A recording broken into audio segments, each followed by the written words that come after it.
भारतीय शेयर बाजारों ने आज 20 फरवरी को शुरुआती गिरावट के बाद शानदार वापसी की। सेंसेक्स शुरुआती गिरावट से उभर कर 600 अंकों से अधिक उछल गया। वहीं निफ्टी बढ़कर 25,650 के अहम स्तर के पार पहुंच गया। निचले स्तरों पर वैल्यू बाइंग और ग्लोबल बाजारों से पॉजिटिव संकेतों के चलते बाजार के सेंटीमेंट को मजबूती मिली।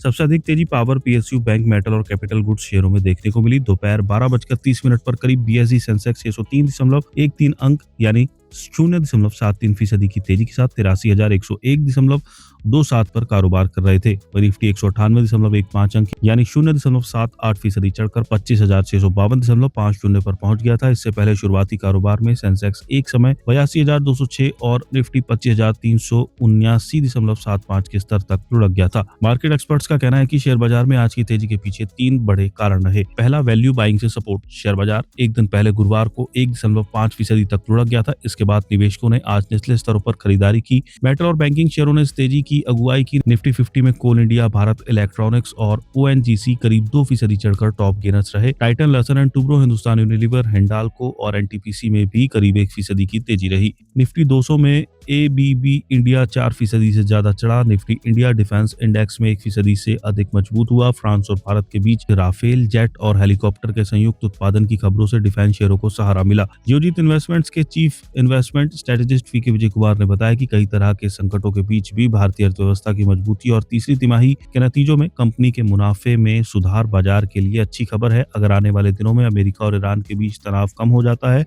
तो बाजार में और तेजी आ सकती है। उन्होंने निवेशकों को सलाह दी है कि फिलहाल पश्चिम एशिया में हो रहे घटनाक्रमों पर नजर रखें और जल्दबाजी में कोई फैसला ना लें। दूसरा है ग्लोबल संकेतों में सुधार। वॉल स्ट्रीट फ्यूचर्स आज सुबह हल्की बढ़त के साथ कारोबार कर रहे थे। ये तब हुआ जब अमेरिका के राष्ट्रपति डोनाल्ड ट्रंप ने ईरान को उसके परमाणु कार्यक्रम पर समझौता करने के लिए 10 से 15 दिनों की समय सीमा दी और चेतावनी दी कि ऐसा ना होने पर गंभीर परिणाम हो सकते हैं। मोतीलाल ओसवाल फाइनेंशियल सर्विसेज के सिद्धार्थ केमका ने रॉयटर्स से बातचीत में कहा कि अगर ईरान से जुड़ा तनाव बढ़ता है तो स्ट्रेट ऑफ होर्मुज के जरिए होने वाली ऑयल सप्लाई प्रभावित हो सकती है। भारत के लिए ये चिंता की बात है क्योंकि हम इस इलाके से कच्चे तेल का बड़ा हिस्सा आयात करते हैं। केमका ने कहा कि भू राजनीतिक जोखिम और तेल सप्लाई में रुकावट की आशंका को देखते हुए निकट भविष्य में बाजार सतर्क रुख अपना सकता है। तीसरा है तकनीकी स्तरों से मिला सपोर्ट। एक ब्रोकरेज हाउस के मुताबिक निफ्टी के लिए 25,350 का स्तर मजबूत सपोर्ट माना जा रहा है।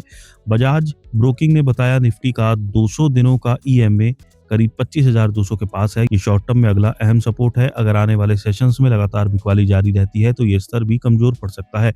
नीचे की ओर 25,350 और 25,000 के स्तर तुरंत सपोर्ट के रूप में दिख रहे हैं। वहीं ऊपर की तरफ 25,650 और 25,720 पर रेजिस्टेंस देखा जा रहा है। ब्रोकरेज ने कहा कि तकनीकी स्तरों से सपोर्ट और वैल्यू बाइंग के कारण बाजार में तेज रिकवरी आई। हालांकि आईटी और रियलिटी सेक्टर में दबाव बना रहा।